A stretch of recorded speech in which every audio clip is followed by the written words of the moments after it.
think it would be more interesting to have something that feels bigger. So since Monument Valley 1, lots changed. We never expected the game to be as successful as it was and as big as it was.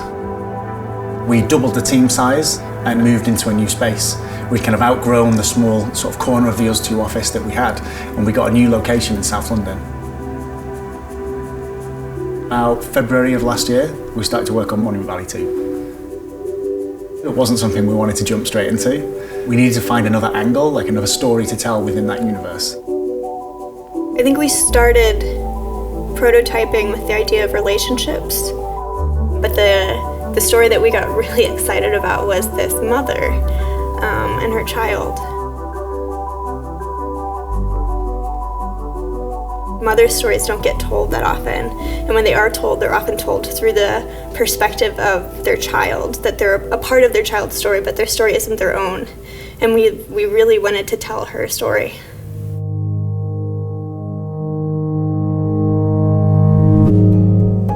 Monument Valley 2 is about beauty and impossibility and architecture.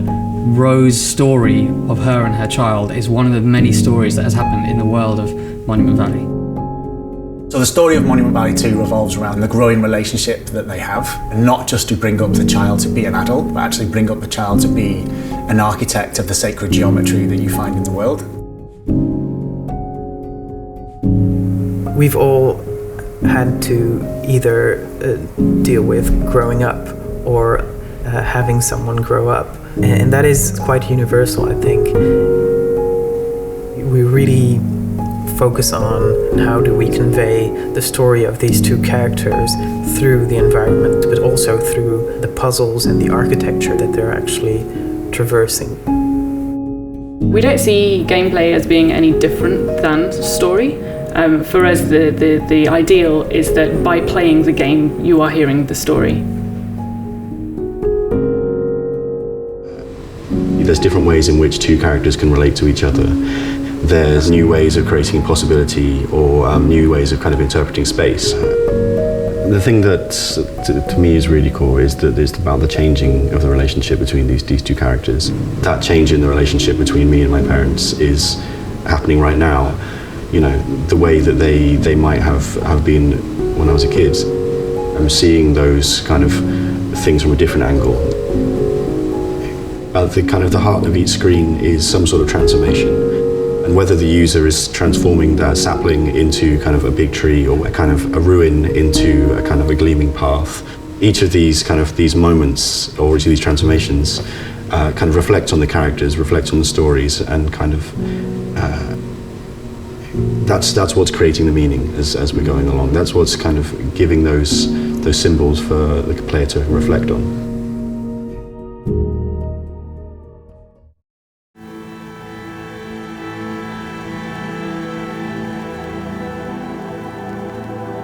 We're very close to the end. We're very close to the end. We're close to the end. It's the kind of final polished stage of it. It's like working out what the little things that are going to bring it to life.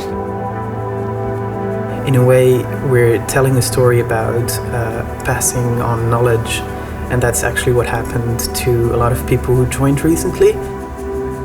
Coming to England was huge, like coming here by myself, but the team is amazing. I get to work with a lot of designers who I've respected for a long time. There are so many different things that come to play in making Monument Valley 2 what it is. It's amazing to see people still get surprised when we play each other's levels.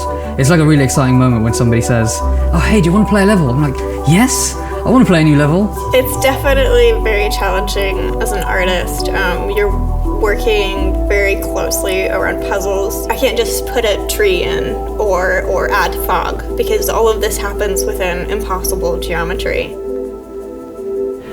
It feels like something that's just very personal to us as a team. So I'm really excited about the way that other people are going to perceive that now, because it is obviously still a game. So in development, I usually think, what do I want people to say about our game? So some of those things are things like, it'd be really great if somebody finished the game and said, "I'd never miss my mother more than I do right now." It would also be great if people were to say, I didn't think that those two games could surprise me a second time, but they did. I think there is something in it for everyone, that you could play this with a child who's close to you. I also hope for mothers who are playing that you feel we've honored your story, that it's not just a telling of you through the lens of your child. I really hope that people enjoy it. I really hope that people are maybe slightly delighted by the characters that we've chosen to talk about. And I think it's a very subtle story that's being told, but I hope it's one that people can get a lot out of and maybe can reflect a bit more on their relationships with the people that they care about.